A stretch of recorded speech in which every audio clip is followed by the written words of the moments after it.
I'm with MYC today. We're here to talk about his project that he's written, Stairways to Fame.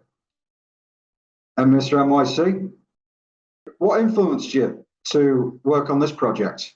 Stairways to Fame is a collaborative effort between the original story creator, Annika Neubauer, and myself, the slated director. So what I had to do first was the revisions to her original story. The script, Stairways to Fame, is a piece that I took interest in because of its controversial nature and its amazingly fun actor's journey. So if you were to watch this film when it's completed, you're going to know the good, the bad, and the ugly of old Hollywood. You know, our time's limited on this earth, and we can only get involved in so many projects and work on so many scripts. What was it that made this one so special that, you had to be involved? It's funny. As the inventor of reality features, a trademarked genre for feature film creators, we take real life and put it in the fictional narrative form. And we do it on a very independent, micro-budget level. This film, though, was actually a large-scale pseudo-reality feature. And there is where my interest took off, because the characters in the film are very closely related to people that we all know in and around Cannes, France, during the Festival de Cannes, during the Cannes Film Festival. And the story's backdrop is the festival, and the characters within are shadows of people we know. And in particular, with Stairways to Fame, I was originally notified that this script was going to be written with me in mind as this lead character, Aidan McGraw, which was exciting and cool. And I was like, great, can't wait to see that. Maybe I'll play the role. But turned out that for this level of the film, it was more interesting for me to direct. Go ahead and revise the script in order to direct it. And, that way I get to play a hand in who would play the character that's roughly based on me. But I'd also get to carve out or sculpt the other characters and pick the people that would play those characters. And I've got a really great stable of professional actor friends that I've known for years, especially coming out of the model background. I've got a ton of friends who are very professional, high-level actors now that I could see in this entire film. But again, the inspiration itself came from Annika Neubauer's approach to writing this story, to creating this vision, which was, hey, let's use all the people we know and all the things we've been through, similar to my reality features and that genre style, to go ahead and tell this high concept story to show the good, the bad, and the ugly of Hollywood. Really that's the core inspiration. And that's why I'm so happy to be involved now, because, I really get to direct the very lives we had lived in Cannes. But again, we're adding a high concept, kind of dark backstory. And so to be able to face that challenge in this fun, exciting actor's journey, to show the good, the bad, and the ugly again, is very inspirational. So those are my key inspirations: the characters, the writer and her style, her creations, and being able to take the helm, to be able to get in there, carve out, sculpt out the revisions for all these characters of people that I've pseudo known and loved, and get to direct where this story is going to go and how dark this story is going to get before we show the light of what can happen when a team comes together and does their own thing, which is in reality what we're doing with Stairways to Fame. We're a team that is coming together to do our own project. That's pretty inspirational, wouldn't you say? I won't argue with that. And Just allow to go a little bit more into the team side of things. What can you tell us about coming into something that has, been written in one draft already, bringing your own unique knowledge of filmmaking, writing, and also your own experiences of life into it, and making it so that by the end there is a singular voice on the pages? Another great question, and you've read the script, so I'm assured that you're not just throwing questions out there. It does have a singular voice, and I would say that that was able to happen by the graces of Annika Neubauer, because in essence, she created her baby, and then she let me adopt the baby and bring the baby up, teach the baby what I wanted the baby to know. So when I optioned the script, basically agreeing to direct and go ahead and putting it into a development package, if you will, I knew that I was going to have to bring to life this film, but there was room for that. And the reason is Annika is German and her original language is German, and she wrote this in English. So in the dialogue, there was room for development, and she knew that and I knew that. So that was the buffer zone. That was the area of creative control that was delegated to me. How they'd say it, when they'd say it, who would say it, and why they said it. A lot of the intent in the dialogue I had to really develop fully. So I was delegated a hefty amount of authority when it came to the who, what, when, how, why of the characters' voices.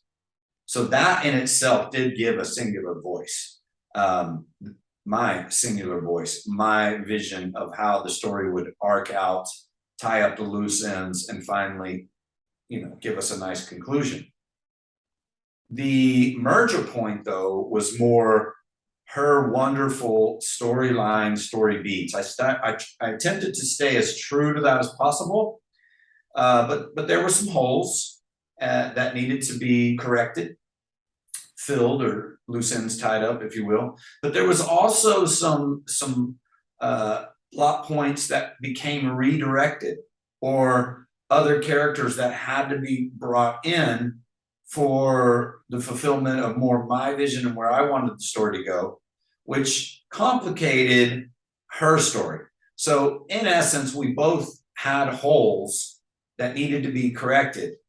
And so in filling the holes or tying up the loose ends, that merged her vision and mine also into a singular voice. And then again, the dialogue was really mine to take the reins on. In the end, though, I really believe we came up with a A-list, A+, award-winning, potentially, high level, high concept, fantastic film with action, adventure, suspense, and some dark matter that really could create a deep black hole. Some things needed to be exposed. We need to know the dangers in this world. This film exposes some of those in the Hollywood industry, but it also shows the actor's journey and where one can get if they never give up, they avoid the pitfalls, and they stick to their guns. So I hope that clarifies the inspirations and the voice. To riff on that a little bit more on something you particularly said, what guided your process of giving a voice, or giving words and voices to the characters in this film?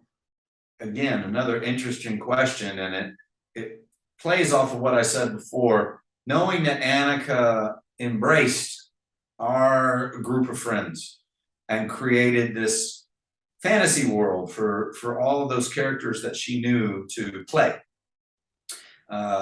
In the story, my character, the lead character, Ada McGraw, originally written for me to play, has a love interest. Now, in real life, that love interest is no love of mine.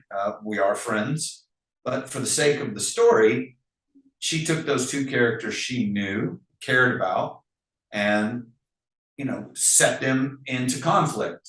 So in the end, hopefully they'd fall in love. And of course, I had that to read first. And then I stepped in and I was able to control the throttle.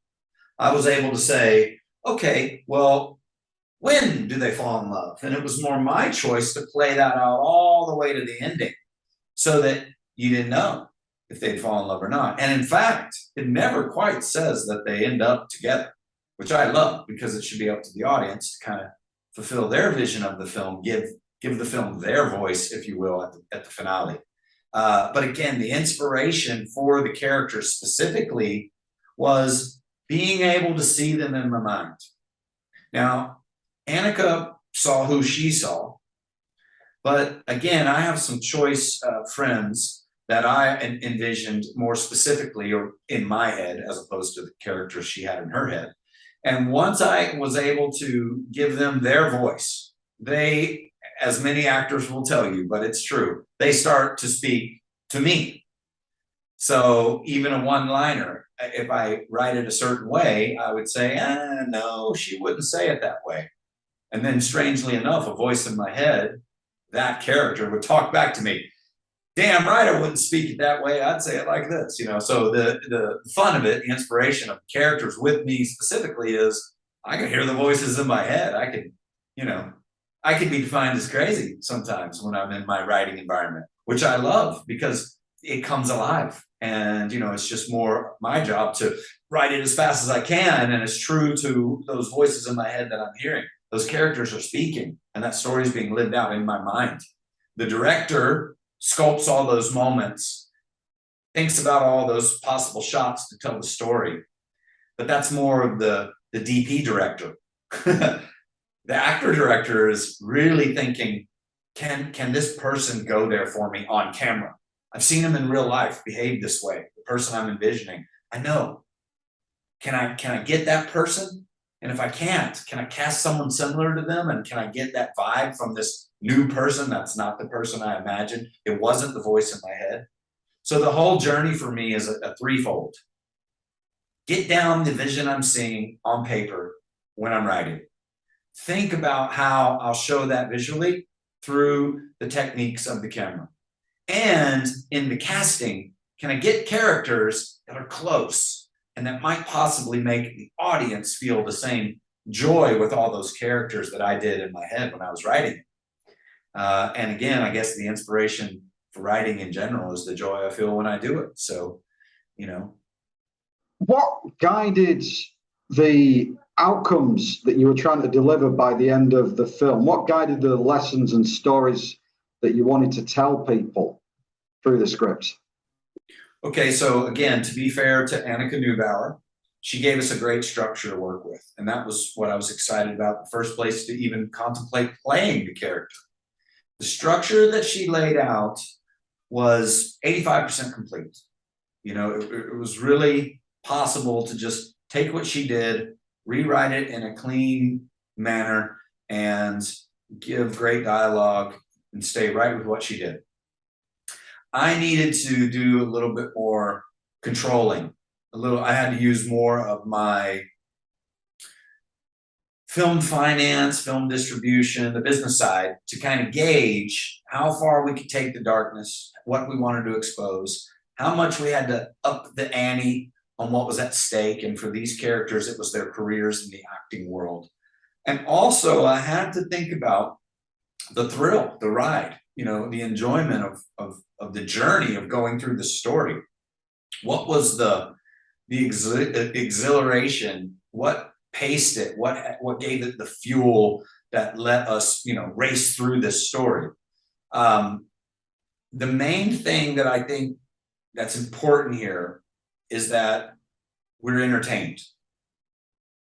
On one hand, okay, we've got these great characters and they're all going through their arcs or their ups and downs or their dramatic moments. On the other hand, we've got this incredibly intense actor's journey and what an actor might be faced with to reach their dream. So, the words and the actions, or the mental and the physical of that actor's journey that we're exploring in Stairways to Fame. but at its core, or in the trilogy of it, the yin and the yang of it, right? The combined of those both is all the other characters and how our leads or our ensemble are interacting with them. So really determining the levels of each part, the speed of each part, was a contributing factor into the thrill of what we will make in cinematography and in the film itself. Now, I keep thinking of it as if the film is done because I've written it, and in my writing are my director's notes, and in my mind is a very clear vision of how I want this film to go.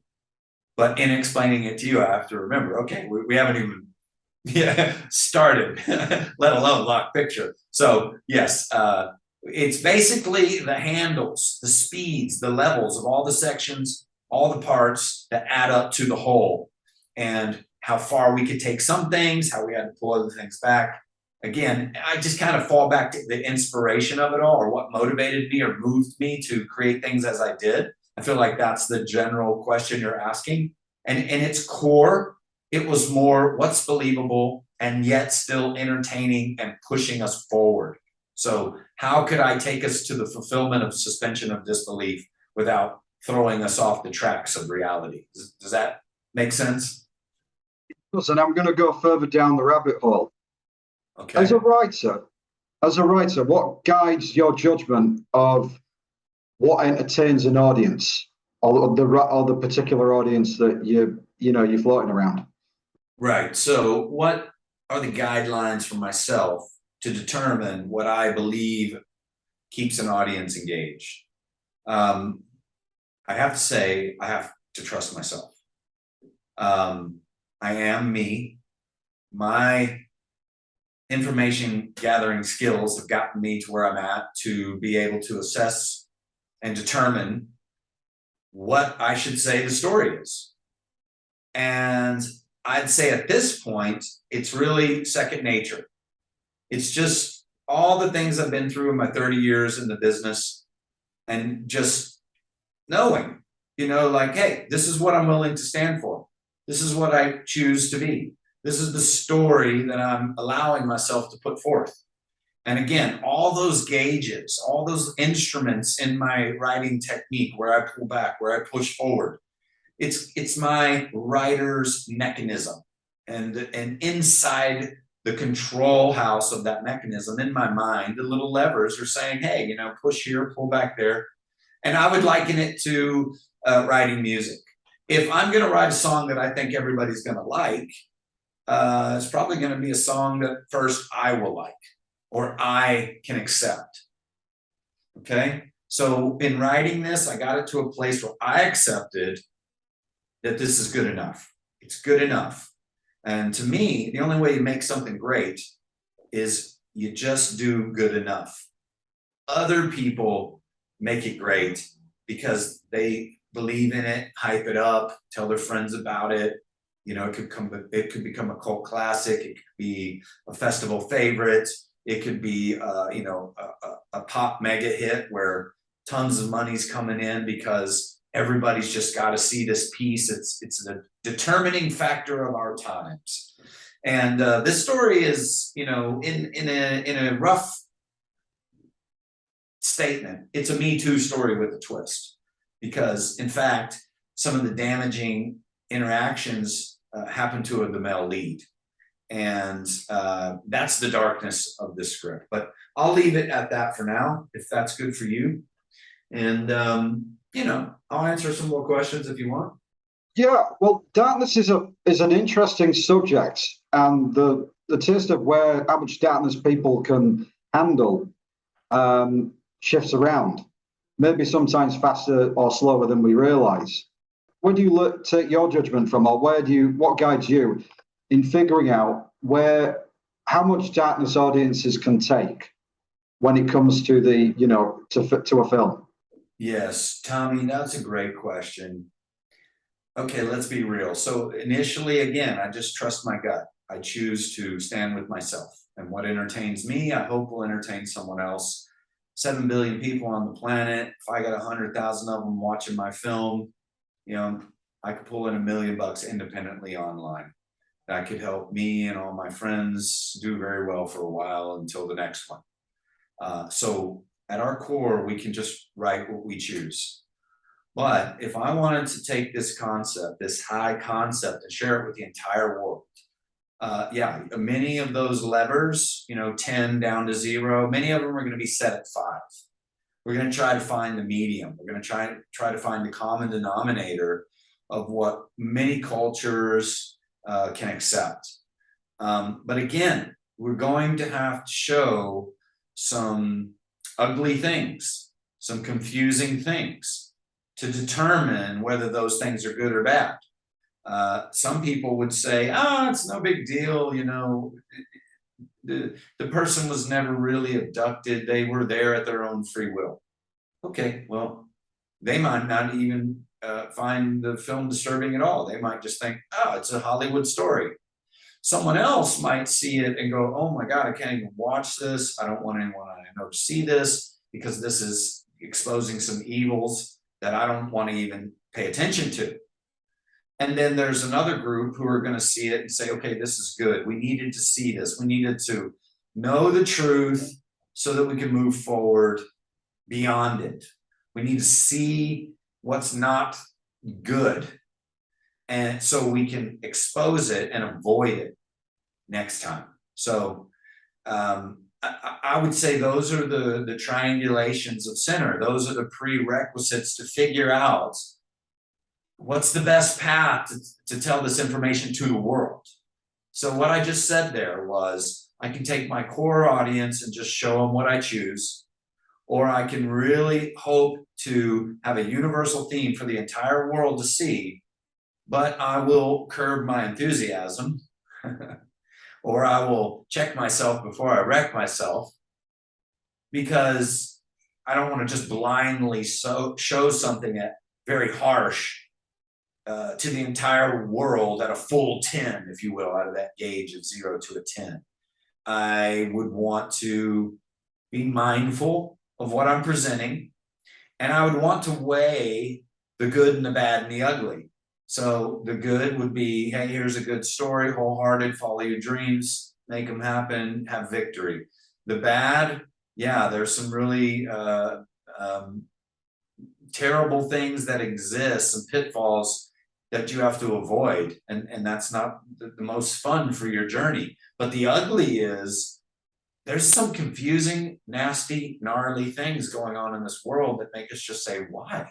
Why is this even happening? I'm trying to make my dreams happen, and there's an ogre under the bridge trying to pull me down and charge me a toll that my soul can't afford. So to gauge it and to get it out to the masses, you have to find center. You have to understand it's a trilogy, not a right and left. It's not a balance, because that's an easy answer. Oh, find balance. No, you have to understand it's a trilogy. You have to understand the good, the bad, and the ugly to be able to see the center. And when you hit the center, you change 90 degrees to change the dimension, and you follow that path all the way to the light, which is not good, bad, or ugly. It's all of the above. But we can get into that deeper creator stuff some other time. Well, I'm going to allude to it. What guided you to being a writer in the first place at the very beginning?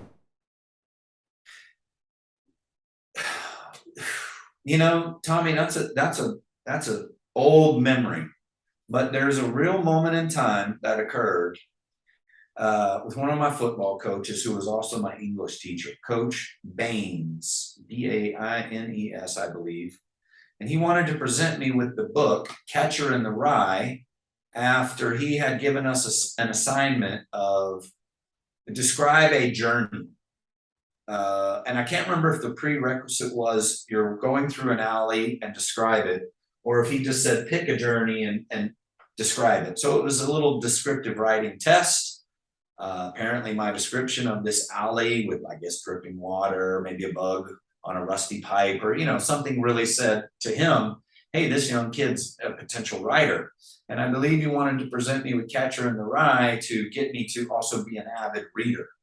Strange thing with me is I'm not an avid reader and I'm quite insecure with my grammar, but I've become quite an expert because of that. And maybe like some announcers have speech impediments, they overcome them, and then there are these amazing announcers on television.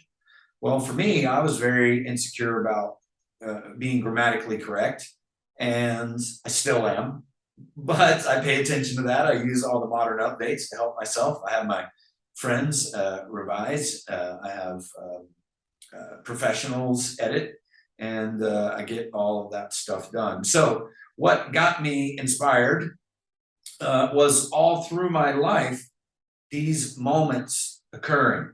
But they weren't just words, they were pictures, because remember, a picture is worth 1,000 words. So I used to think in my mind so deep and so clearly that I'd have a particular vision and then I could draw that vision.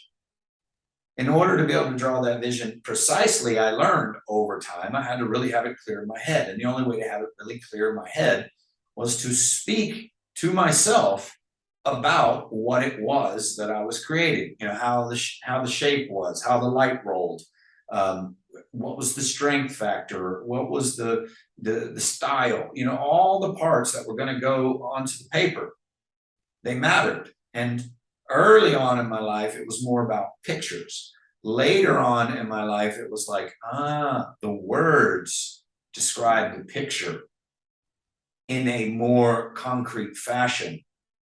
So you had this vision in your head, you use these minimal words to get the gist on paper, and then you use that as the blueprint to go to other artists and collaborate and create an even bigger vision. And yes, as the director, you're gonna have right of first refusal. You're gonna be able to make final say, but the collaborative effort is also the beautiful part of being able to direct a film. So anyway, just to make it quick and easy, I was inspired to write by different teachers, mentors, and role models. But I really can't think of a role model that taught me to write or that inspired me to write. Maybe I'll think of one in a minute. And role models and teachers will often try to inspire people they think, you know, can be inspired and will take that inspiration and do something with it. What guided you to be, you know, to do something with that encouragement, whereas other people might not have?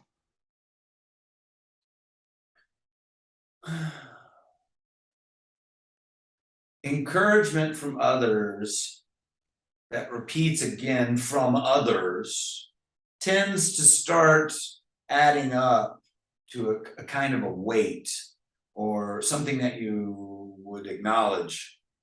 My life has had these incredible instances as a reoccurring theme, and all of them have been revolving around creativity. I have always been creative, but I never thought that made me something special. I just thought it was what I did, what I liked, and what others did too. Over time, though, you start hearing, hey, you're really good at that. You should stick with that. And you would notice that, you know, your other friends had their attributes, but it may not have been the artistic endeavor. It might have been, you know, some other field. Over time with me, it was undeniable that this is where I could have some sort of service to humanity. For instance, with Stairways to Fame and Annika Neubauer's story, she needed some help. She needed someone to come in and fill in the gaps or help her in the areas where the project needed more fulfillment. This is what I do. And it just evolved over time to where I could say that I'm professional. Even though I'm a little insecure in saying that, because it's kind of funny to say it in my mind. I'm a professional. You know, I've always been the best that I can be in any given moment, and I'm always getting better. So I guess it's the student becomes a teacher, the teacher becomes the master, and the master knows he's nothing but the student. And that's really where I'm at with it. I've just continued to grow. and that has let me get better and better. And that might be the reason why, you know, this is what I do for my life. And maybe others don't do such things anymore, or not as well. You know, maybe they're delving into careers, whereas I just stick to feature film creation and, you know, a feature film script, not TV, not novels, not, I don't know, any other form of writing. Where do you go from here? What happens next? Okay, well, great question, because this is the exciting part, right? The script is finished. So it gets sent out to a small group of people. They're gonna oversee the final draft. It's not polished yet, so I will see if there's any glaring holes in the plot, any loose ends untied. I hope there's not. And I will let those friends be the bearer of the bad news. I will clean it all up, and then I'll do the final polish. So I'll do all grammatical checks and everything on my final pass. Then the beautiful part is we have a finished project. We'll go to some sort of line producer, and we'll get a budget, and then we'll put that into a production package with a lookbook, plot, you know, all these kind of things that we need, some comparables, you know, just these typical industry things you do. And then we'll gather that into like a one-sheet executive summary, which we can quickly hand out to executives at like the American Film Market or at the Cannes Film Festival. And then we'll wait for money, and then we'll make the movie. But the beautiful part is that we'll start writing something else, because we have a whole slate. We have a never-ending story of stories to write. You know, the real story as a writer is you got to keep writing, because there's always stories. And what's next for me, actually, as a creator, as a feature film creator, is, you know, I put a lot of effort in that. I sat alone for a month and a half after doing about a year and a half of really getting ready to polish it, or I should say, give it the final draft. I still have the polish to go. I did my month and a half of intensive writing with no distractions. Now that it's done, it's kind of a celebratory time. It's a time to tell everyone congratulations. It's a time to get people together and do a table read. It's a time to take interviews and speak about Stairways to Fame and my partner Annika Neubauer, and how great it was to work with everyone. And hopefully we inspire the investor side, the business side of the industry, to come on and take on this story with us. Let's reveal the industry secrets in our film Stairways to Fame, good, bad, and ugly. And yeah, and there's much more after that as well. But in general, that's what's next.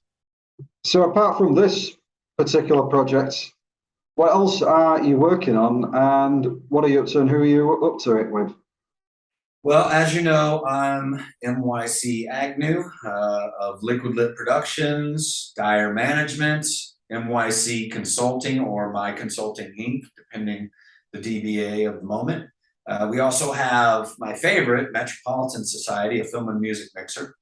So in general, what I do, other than specifically writing or revisions or doing my director's script, getting ready to make a film, I have a process. So with Metropolitan Society, I can throw a party anywhere in the world and bring in some new diamonds in the rough to meet some old pros and let them work together. I really love helping people come up and keeping those that are up in place. You know, we have this ever evolving entertainment society, and being a part of that is a fun thing that I really enjoy. So Metropolitan Society and our charitable events are always fun. After that, My Consulting Inc., you know, anyone that I work with on their projects, their films, in any particular category that I have expertise in, I do the consulting, and it's a blast because I get to work with everybody else. And in fact, even with Annika, there was some consulting going on there before she had brought the project to my attention and said, hey, you know, this could be you as an actor. And then it turned out, no, this is going to be your directorial debut at this certain financial level, and you're going for an Academy Award with this team. Beyond that, though, we go to dire management. Okay, so dire management is artists representing artists, and all of our expertise serves all of our expertise. We don't sell ourselves, we sell our fellow creators. So in my group, I've got 10 close, 100 near, 500 not so far, and I don't know, 1,000 to 5,000 right over the hill of people, troops, creatives that I can pull in at any given time to bring awareness to anything, or to find something they need particularly, specifically. And then ultimately, when a project rises to a certain level, like Stairways to Fame, Annika Neubauer's story did, it becomes Liquid Lit Productions. It becomes where I say, okay, let's put this in development, and let's go ahead and let's package this thing, and let's get some financial interest going so that we can have the working capital to go out and make it. So yeah, that's what I do other than write. And again, the beauty of writing is the enjoyment of the alone time, the creativity, the full expanse of my creative mind gets to clarify and become very poignant and write that blueprint of filmmaking, that script.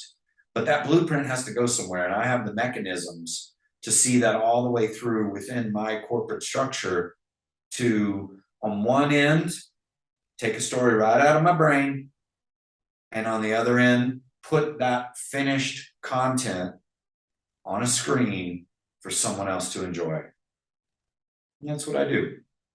Why do you think it is that you're able to work alone in the, what is for many people a challenging environment of just writing by yourself, and overcoming the blocks that sometimes come up against us when we're trying to write and get over problems? What is it that you think leads you to thrive and enjoy that environment? Interesting story. Maybe this is the part where we both cry.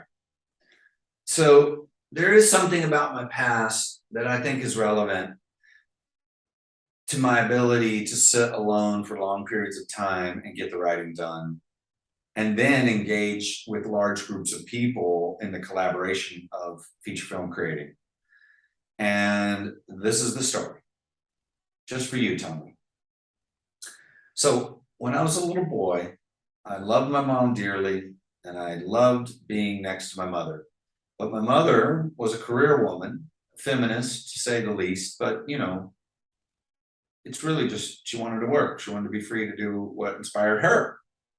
She always encouraged me to go for my dreams, and that's my mom, so why wouldn't I return the favor? So when she wanted to go off to work, I supported that. But as a little boy, it was really scary to me. One particular time, I was at a nursery, and that she would drop me off every day, and I'd probably cry for a while and feel like crap. But there was one particular day that I decided to unlock the front door and chase her car down the street.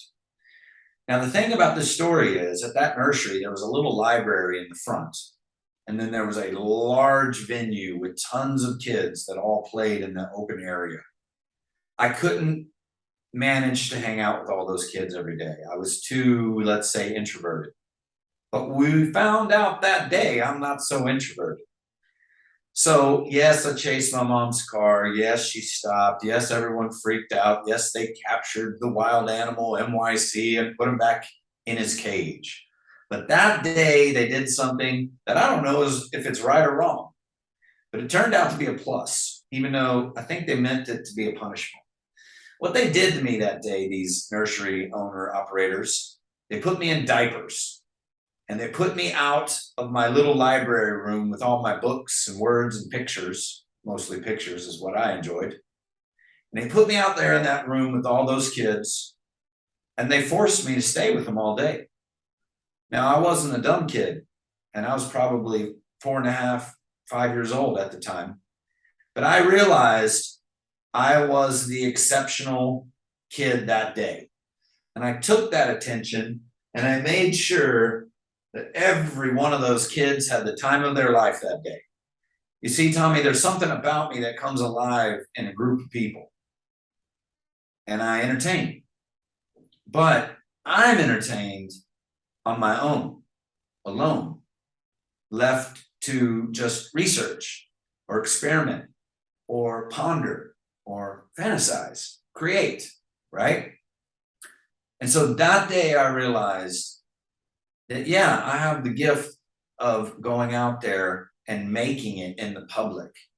But what gift did I have to offer? And of course, I was just a little boy at the time. Well, I had the gift of being goofy. I had the gift of the cheese. I had the gift of smiling and laughing and playing and opening up and sharing my feelings and being heartfelt and real. But it was exhausting. And even though I had one of the best days of my life in this diaper day, this punishment they tried to give me to embarrass me in front of my peers, I ended up making tons of friends. But the strange, unique thing about me is the very next day, I went back into my library room without my diapers, of course. That's not a habit I picked up from then on. But I did understand that from that day forward, I could always go out into a group and I could be a part of it, even though it was fine by me to just sit alone and create. Or in the case of this interview, I could be a writer and I could just do that and be fine.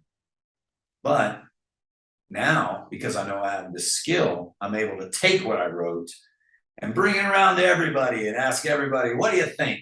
And have no fear and no shame, because hell, I can run around in diapers around 200 kids.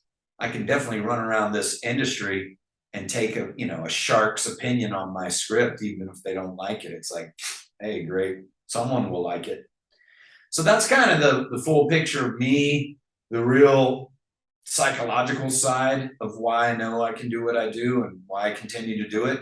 It's basically that this is what I do and it is what it is. There's no real fear in showing your dirty side, because we all have one, I just keep it clean on the inside, Tommy. That's all. Can you imagine me in diapers running around with the kids? Right. Well, I haven't heard too many stories like that, but it reminds me of a phrase I once heard: "Give us the child, give us, we'll give you the man." And that's pretty much demonstrated the link between, like something that happens many years ago and how it doesn't define you, but gives you a platform to go one way or the other. And thank you for sharing that particular with us. Yes, you're welcome. Absolutely. Love the quote. I think I've asked as much as your answers have been illuminating, and I don't know what else I can tease out from you.